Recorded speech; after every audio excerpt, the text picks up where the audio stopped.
যে জায়গায় অবস্থান করছি এটা অনেক বড় একটি পুকুর, দিঘি বলা হয় আঞ্চলিক ভাষায়। এটা রাজা রাম রায়ের রামসাগর মানে তার ধ্বংসাবশেষ বলা চলে এবং সর্বশেষ মানে প্রতিকৃতি বলা চলে, এরকম একটি নিদর্শন স্বরূপের পুকুর এই দিঘি। এতে দিনাজপুরের মধ্যে একটি নামকরা এবং ঐতিহাসিক স্থান, এবং পর্যটন কেন্দ্র বটে। এখন এই পুকুরের বিশেষ ইতিহাস যা রয়েছে এখন হচ্ছে আবার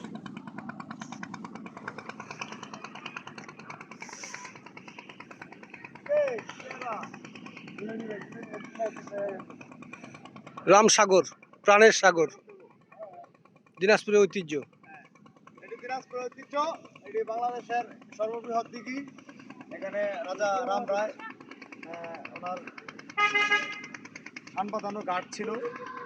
যে ঘাটটি মানে এত বড়, প্রশস্ততা দেখি বোঝা যাচ্ছে এটা একটা রাজকীয় ব্যাপার এখানে রয়েছে।